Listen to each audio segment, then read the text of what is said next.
Hello everyone, it's Elliot Harris with Eurotrip here. As you can see, I've got someone else with me than usual. This is Mikey in Hey London. guys. You may or may not have seen him on Lady Genevieve's channel. They do Melodifestivalen reviews, or in the past years. If you haven't seen them and you're a fan of the contest, go check it out because they're a great laugh.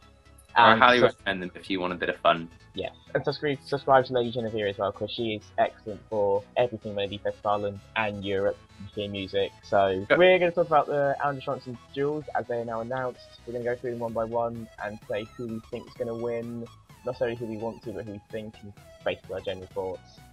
So duel one is Thanatos versus Molly Peston Hammer. Thanatos, I can't say their name, but it translates to hold me tight. But in Swedish it means like, It is Hold on me hot. yeah, and I can't speak Swedish, I'm not going to butcher it. And Molly Peston Hammer is hunger. It's an interesting matchup, I think, putting these two together. I didn't expect this pairing. Definitely didn't expect this one. I was pretty sure to myself. I was quite confident who finished third and fourth in all four semi-finals. So I was confident. I was thinking they'll be paired with them. And I was so convinced that Panitos, who I was sure came third last night, was going to be paired with Albin and Matthias, who obviously finished fourth in week one. And I thought two groups. It was the same with Victor and Samir last year when they went up. I can't even remember who it was they went up against. Miri. That was it. So I thought, oh, it's going to be the same. So when I saw it was Molly, I was very surprised by that. But this has me so torn, this duel, because they're actually I did a full ranking this morning of my top 27 and then my 8th and 9th favourite. So I'm so unbelievably torn between these two because I think they both deserve a place in the final. But if I'm completely honest, I think this is a walk in the park for Panitos, and I very much doubt that Molly has much of a chance to get to the final. And that's purely based on, this year we saw the Andra Chansen qualifiers were released on iTunes and Spotify. Compared to most, I think Hunger's been one of the least successful. It's not really made much of an impact. And I know Panitos only came out last night, but this has already gone top 10 into the iTunes downloads. Panitos are a big name in Sweden. This is an incredibly catchy song. I think it's going to take a hell of a lot for Hunger to match this. And I'm very happy with whoever qualifies, but I'd put my money on Panitos with this one.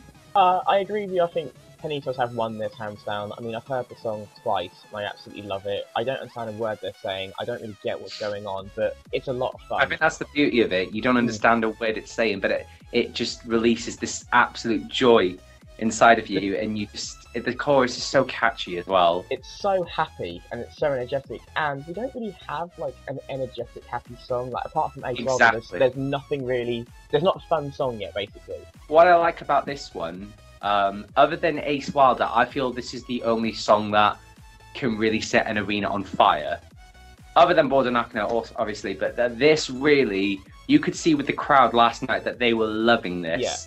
And when it comes down to the final night, this is the sort of atmosphere that you want. And Hunger is a great song.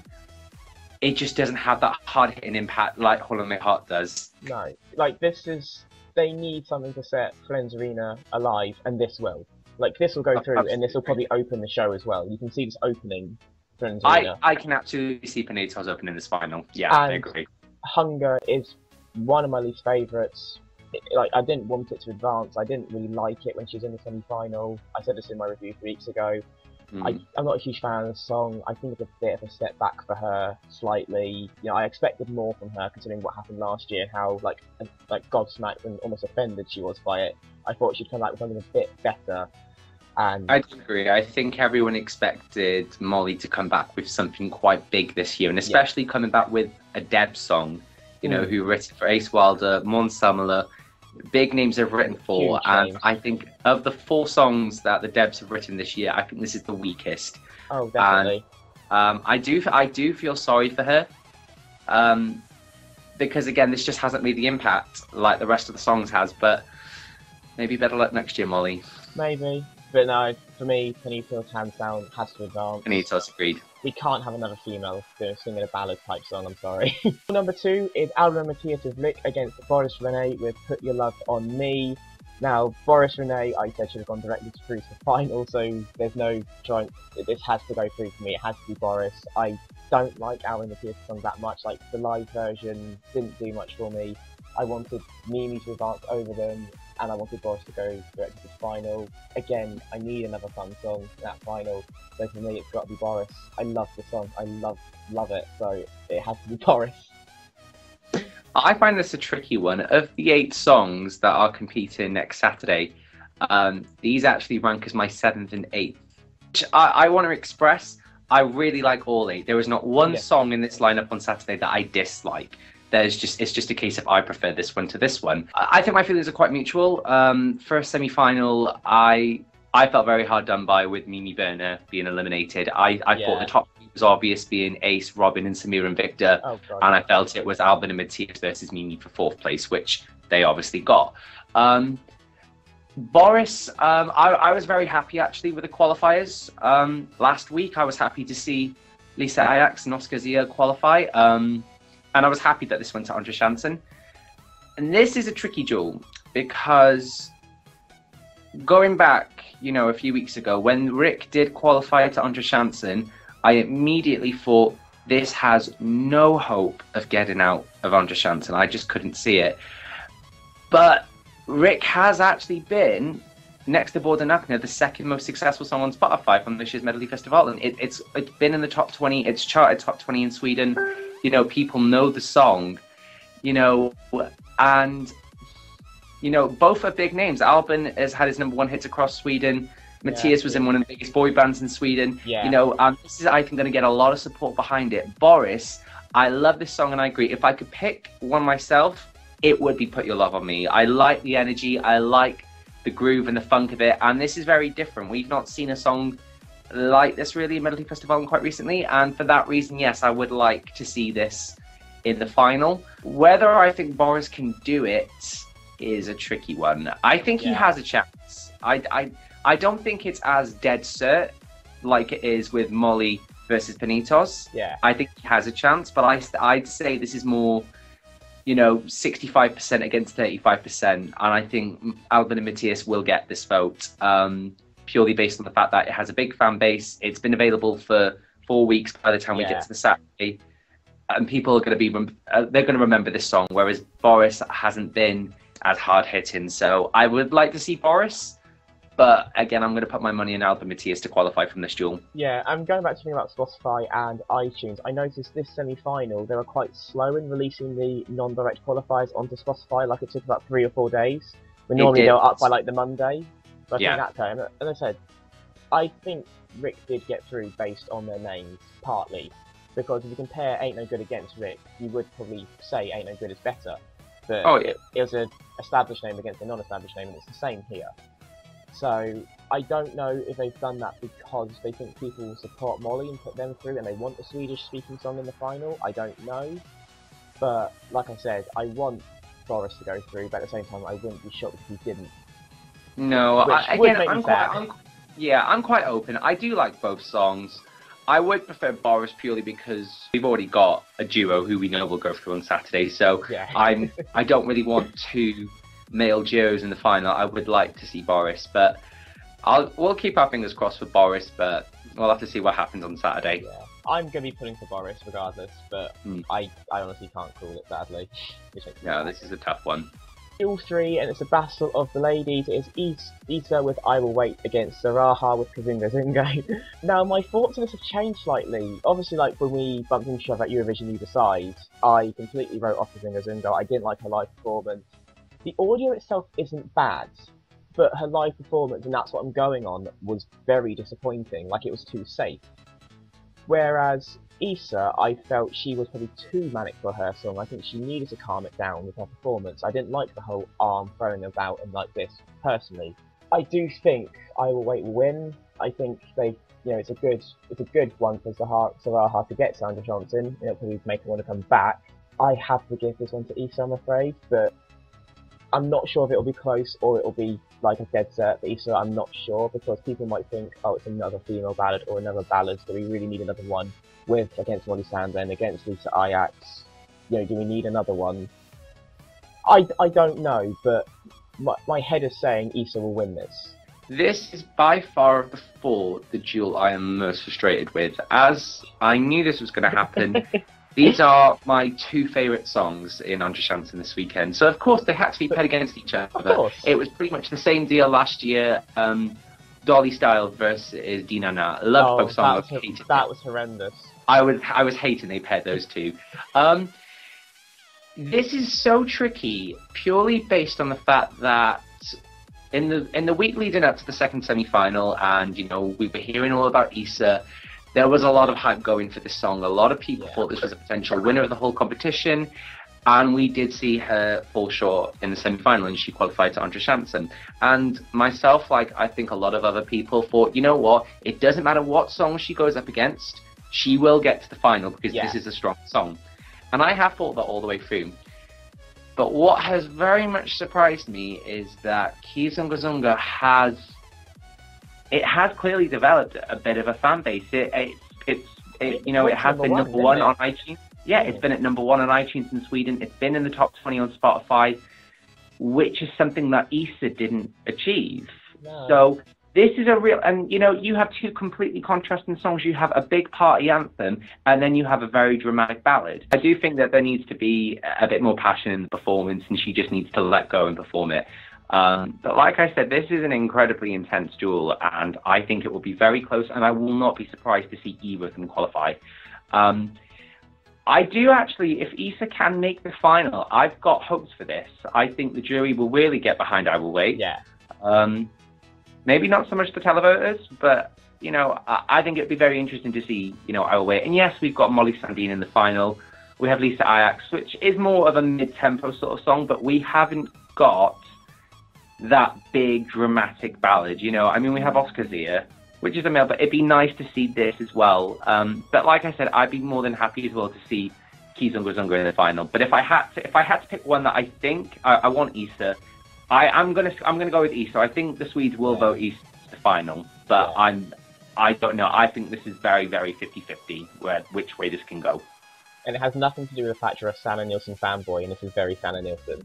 No, this is very obviously Sanna Nielsen, but I'm also a big fan of the traditional party anthems that Melodifestivalen does present, like Kizunguzunga. So this is very torn to me. I would like to see Issa, and I hope it will be Issa, as Sahara doesn't really have much of a fan base of her own, whereas Issa does, and I'm hoping that will carry her into the final. And the final duel is Dolly Style with Roller Coaster against Samir and Victor with Garden Arkner. This is my absolute nightmare. I love both songs. Like, Dolly Style have really impressed me since last year. Like, this was a lot more grown up. It was just better than Hello High, I think. But at the same time, you just need to go on Spotify and look at the streams that Samir and Victor have already accumulated. 5 million in 4 weeks. They've been number one every single week.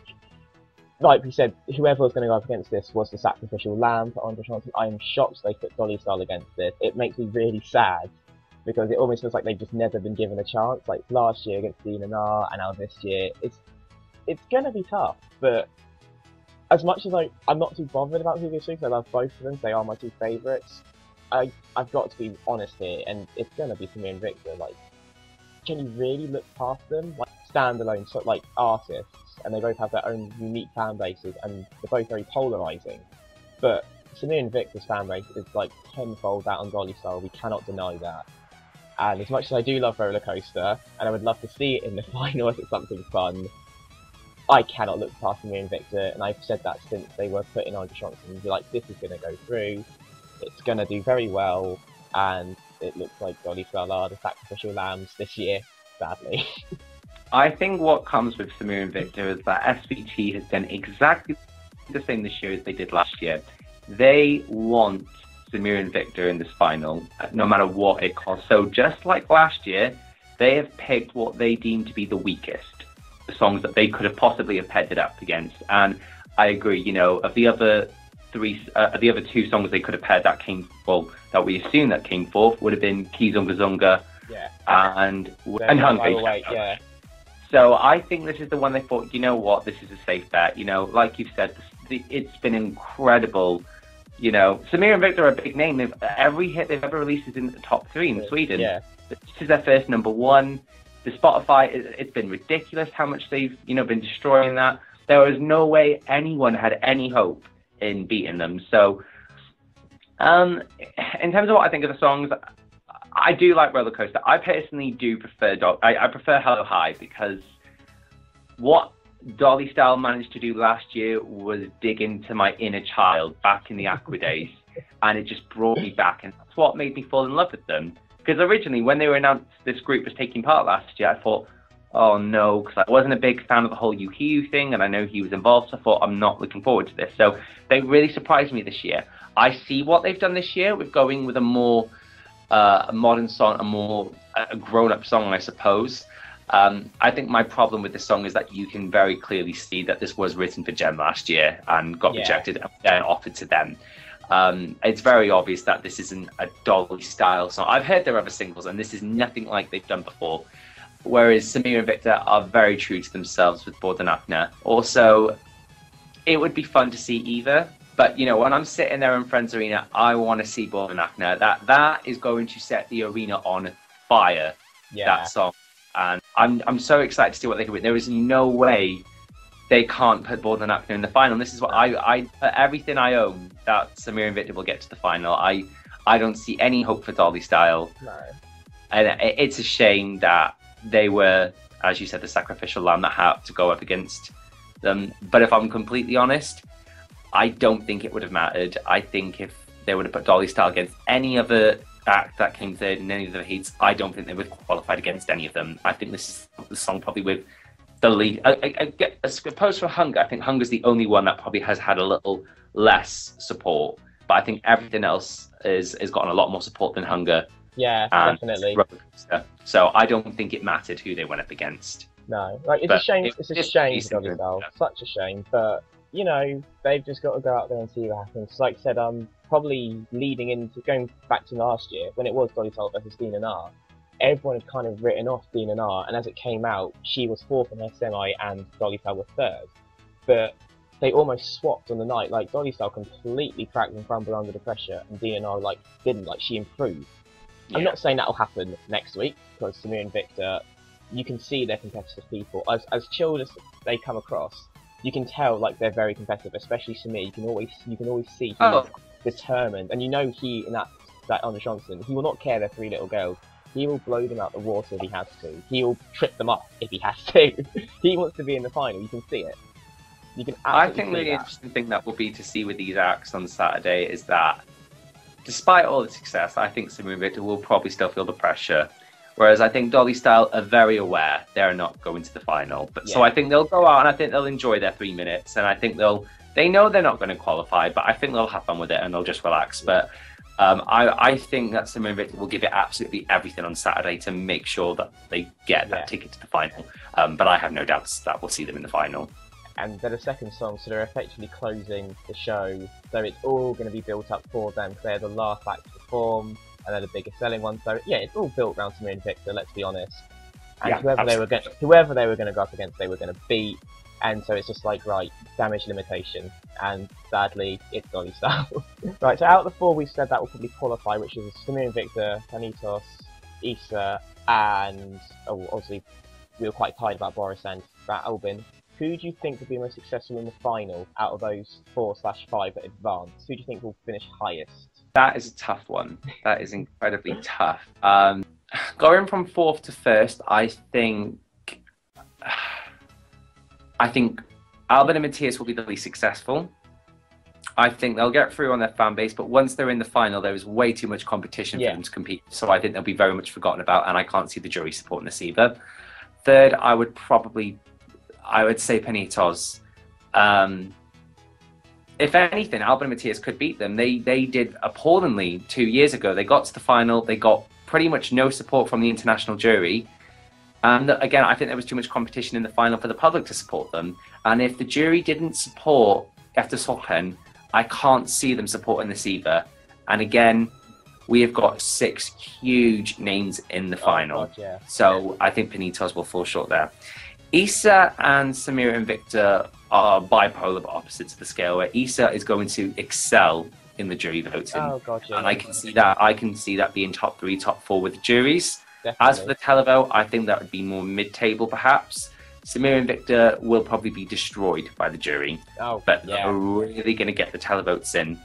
If I'm completely honest, if I had to put one in front of the other, I think Issa has the better chance to do well, purely on the fact that she will get that jury score where, you know, Samir and Victor had a big following last year, and I think everyone was quite surprised at the poor televoting results. I mean, yes, Bolden has had all the success, but Groupie also had that last year. Yeah. So, and I think the problem is that Samir and Victor cater for a very particular audience. And when you've got 4 million people watching this final and they're all voting, and that's got to be split between 12 songs, this caters for its own section. But then I'm not too sure how they'll fall in the televoting. I do think Issa will probably do slightly better, but if I'm honest, I can see all 4 of the qualifiers from this Saturday finishing in the bottom 6 in the final. Yeah, it's a strong lineup for this Saturday, but it's an even stronger lineup for the final. And you know, 8 songs that have already qualified, 6 of them are potential winners in most people's eyes. There's only 2 songs we've sort of written off. That is very tough to compete against. You know, we've had years, 2013, Antonio Weld, Robin Kronberg finished 1st and 3rd. You know, they did amazing. You know, the Flugas finished 2nd in 2009. You know, we have our years, it happens, but I really don't think this is going to be one of those years that the Andra Chansen qualifiers fight for the top spot. No, they're not at all, because like I said, it's, you know, even with Samir and Victor's massive fan base, there's nothing to say that's the only people they're going to want to see on the final. Because, you know, you've got Ace back, Victoria's song that's, you know, stunned everyone, Oscar Zia, he's getting a lot of support. So I said, there's a lot of names they've got to fight against, and even with like Samir and Victor's fan base, even though Bride Nocturne is a great song, I've heard a lot of people saying they prefer Groupie, so that I've heard that as well. None are going to be like top 4 or top 5. We can say that now. None are going to be fighting for that. I think Bride Nocturne probably will get the biggest televote result, but in saying that, it wouldn't shock me if they're last with Panitas after the jury. I can probably see the scoring about 5 or 6 points with the juries, to be honest. Yeah. Because I didn't do great with Groupie last year. They were like 10th after the jury. Yeah. And, you know, I doubt it's going to be another Hutt incident. I think they can expect the same sort of result as they got last year. I think it's a better song, but again, the lineup is too strong. Yeah. So I think this will finish very similar to how Groupie did. Yeah, it's not going to do well in the grand scheme of things. They won't be closing the semi to the final. That's obviously going to be like probably Ace's spot. I can see that now, giving it to her. And I don't know if they would open the semi to the final. It wouldn't shock me if they did. They opened the final last year, so I think it would be. Melodifestivalen this year. Open the final last year. I said yes, they would have opened it, but I can see this going around number 8 in the final. Yeah, I think this would be somewhere sort of middle endish. Yeah, I think it would be a good song to sort of carry people through. Maybe after Easter, if Easter was to advance, serious ballad and then bring up the move with them. But like I said, none are going to set the scoreboard a lot. Like the 8 qualifiers don't really need to worry about them. As harsh as that sounds, they're not going to be fighting for that title. They probably will finish above the 2 that we have written off that directly qualified. But like I said, it's between the 6, and we know what those 6 are. And for me, it's only between 2, so we can only see what happens. But that's what we think about Andra Chansen. Who do you think is going to advance? Let us know, and we will see if we're right or wrong. We're making pretty bold predictions there, but I think we're pretty safe in them, aren't we?